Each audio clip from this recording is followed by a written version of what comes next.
Hello అండి విజ్ఞాన్ గారు. నమస్తే. గంగా నది నీరు ఎంత పవిత్రమైందో మన పెద్దలు చెబుతూ ఉంటే మనం వింటూ ఉంటాం. అత్యంత పవిత్రంగా మనం చూస్తూ ఉంటారు. హిందువులైతే గంగా నది జలాన్ని ఇంట్లో పెట్టుకొని ఏదైనా కాస్త ఇబ్బందికరమైన పరిస్థితులు ఉన్నప్పుడు ఇల్లంతా చల్లుకుంటూ ఉంటారు. అయితే ఇది పెద్దవాళ్ళ దగ్గర నుంచే కాదు, ఒక శాస్త్రవేత్త కూడా నిరూపించారట. అత్యంత పవిత్రమైన నీరు గంగా నది నీరు అని. ఏం చెప్తారు? ఇప్పుడు కుంభమేళ స్టార్ట్ అయింది. 57,00,00,000 మంది పవిత్ర స్నానాలు ఆచరించారు. అమృత స్నానాలు అని కూడా వాటికి పెట్టారు. మొన్న మౌని అమావాస్య రోజైతే తొక్కిసలాట కూడా జరిగింది. నేను మునుగుతా అంటే నేను మునుగుతా ముందు అని. అవును. ఇట్లాంటి సిట్యుయేషన్‌లో ఓవరాల్‌గా ఇప్పటివరకు ఇంక శివరాత్రి వరకు 60,00,00,000 దాటుద్దిలే సింపుల్‌గా చెప్పుకుందాం.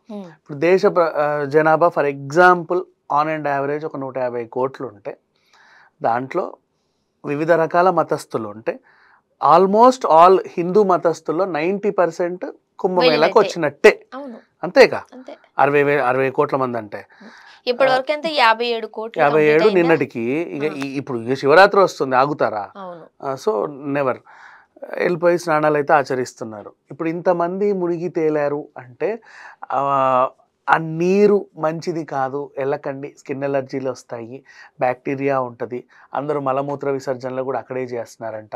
అయ్యో రామ, మీకు తెలీదా, గంగా నదిలోనే కదా శవాలని తగలబెట్టిన తర్వాత భస్మాన్ని వేసేది.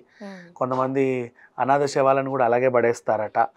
అదట ఇదట. గంగా నీరు అంటే కలుషితం, దాంట్లో ఫుల్గా ఇదేంటిది బ్యాక్టీరియాలు ఉంటాయి అని చెప్పేసి ప్రచారం జరిగింది.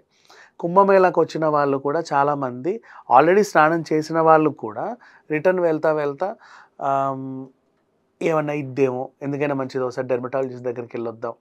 కానీ యాక్చువల్‌గా అది కూడా నిజమే కదా! ఇప్పుడు చాలా మంది, ఇంత కోట్ల మంది ఆ వాటర్‌లో మునిగి వస్తున్నప్పుడు పొల్యూట్ అయ్యే అవకాశాలు కూడా ఉన్నాయి. 100% ఉంటాయి. అవును. కానీ ఇక్కడ ప్రపంచంలోనే అరుదైన అద్భుతం ఒకటి ఆవిష్కరింపబడింది.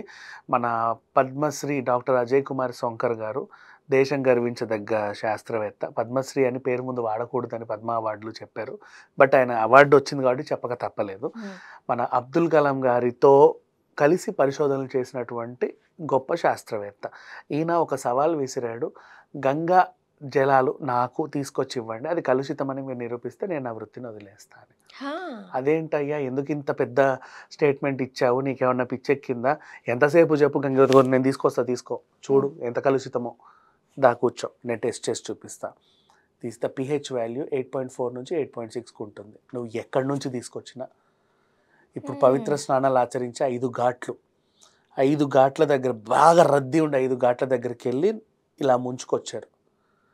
వాటిని టెస్ట్ చేస్తే pH వాల్యూ వాటర్లో 8.4 to 8.6 అంటే it's nothing but an alkaline water. ఇప్పుడు మనకు water pH value, pH scale అని ఉంటుంది. మీకు ఐడియా కోసం ఎవరైనా సరే అది ఎక్స్ప్లెయిన్ చేయాలంటే ఇంత ఉంటుంది. గూగుల్లో కొడితే వస్తుంది pH స్కేల్. అర్థమయ్యేలా చెప్పాలి అంటే pH వాల్యూ 6 కంటే బిలో ఉంటే అది అసిడిక్ వాటర్, pH వాల్యూ 7 ఉంటే న్యూట్రల్, నార్మల్, ఇట్స్ ఓకే, మన క్యాన్ వాటర్ లాగా. 7 అబౌవ్, 8 నుంచి అబౌవ్ ఉంటే అది ఆల్కలైన్ వాటర్. 14 వరకు ఉంటుంది ఆ స్కేల్. సో నీటి స్వచ్ఛతని వాళ్ళు తెలుపుతారు. మనకి ఇట్లాంటి ప్రయోగాలు, తెలియని వింత ప్రయోగాలు చూపించాలి అంటే ఎవడైనా ఆల్కలైన్ వాటర్లు అమ్మే కంపెనీలు ఉంటాయి కదా, వాడి ఇంటికి పిలిచి మీ నీళ్ళు మంచివేనా అడిగితే వాడే ఎక్స్ప్లెయిన్ చేస్తాడు ఇంత. అంటే ఆ నాలెడ్జ్ అన్న తీసుకొని వాడికి ఏంటేయచ్చు, నువ్వు కొనాల్సిన అవసరం లేదు, కనీసం నీకు ఎక్స్ప్లెయిన్ అన్న చేస్తాడు ఆ సైంటిఫిక్ రీజన్, ఆ చాట్లన్నీ పెట్టి. అలా ఆల్కలైన్ వాటర్ చాలా ప్యూర్ వాటర్. అండ్ ఇంకోటి చెప్తున్నా, మనిషి పుట్టినప్పటి నుంచి నువ్వు ఆల్కలైన్ వాటరే ఇచ్చి పెంచావనుకో, అతని జీవన విధానం ఇప్పుడున్న 70 ఏళ్ళు 80 ఏళ్ళ కంటే ఇంకో 20-30 ఏళ్ళు ఎక్కువ బతుకుతాడట. అండ్ హిమాలయాల్లో కూడా మహా సాధువులు ఇన్నేళ్ళు బతకడానికి కూడా కారణం, వాళ్ళు నిత్యం అమృతం తాగుతారు. అమృతం అంటే నథింగ్ బట్ గంగా నీళ్ళు. అది చాలా మంచిది అని చాలామంది చెప్పారు, విన్నాం, బట్ వీ డోంట్ నో. ఇప్పుడు వాళ్ళైనా ఒళ్ళంతా, ఇప్పుడు కుంభమేళాకి సాధువులు కూడా ఒళ్ళంతా భస్మంతోనే వస్తారు, వాళ్ళు మునిగి తేలుతారు. అదంతా ఎక్కడికో వెళ్ళొద్ది. చాలా మంది సబ్బులు సర్ఫులు వేసుకొని బట్టలు ఇట్ట పిండి వచ్చిన వాళ్ళు కూడా ఉన్నారు, ఇలాంటి వాళ్ళు కూడా ఉన్నారు. అయినా సరే నీరు ప్రవాహం ఏదైతే ఉందో, అంటే ఆ ఫ్లో వల్ల నాకు తెలిసి ఆ స్వచ్ఛత అలా కాపాడబడుతుందేమో. ఇంకా చెప్పనా, ప్రపంచం మొత్తంలో సప్త సముద్రాలు పక్కన పెట్టేస్తే స్వచ్ఛమైన నీటి సరస్సులు, కొలనులు, నదులు బోల్డ్ ఉన్నాయి. క్లియర్ వాటర్ లేక్స్ కూడా మనం చూస్తాం, కింద అక్కడి దాకా మనకు క్లియర్గా కనబడతా ఉంటాయి. అక్కడికి ఎప్పుడో ఎవడో టూరిస్ట్ వెళ్ళి స్కూబా డైవింగ్లు చేసి ఫోటోలు తీసుకొని వస్తారు అంతే. కానీ కుంభమేళ అట్లా కాదు కదమ్మా. అంత కోట్ల ఇంచుమించు ఒక 2-3 దేశాల జనాభా, అంత జనాభా వెళ్ళి రోజు మునగడం తేలడం 45 రోజులు నిర్విరామంగా. అసలు ఖచ్చితంగా నది నీళ్ళు కలుషితం అవుతాయి అని అన్ని రిపోర్ట్స్ బ్లైండ్గా ఇచ్చేసాయి వితౌట్ టెస్టింగ్. కానీ ఈయన ఎందుకు పరిశోధించాడో తెలియదు. కానీ గంగా నది అంటే నోటి మాట చెప్పడం వేరు, పరిశోధన చేసి చెప్పడం. సవాల్ విసిరాడు, నువ్వు ఏ మూల నుంచైనా నీళ్లు తీసుకున్న దగ్గర నీకు దాని నీటి స్వచ్ఛత నేను నీకు నిరూపిస్తానని. అదే జరిగింది. మినిమం 8.4 నుంచి పైనే ఉంది.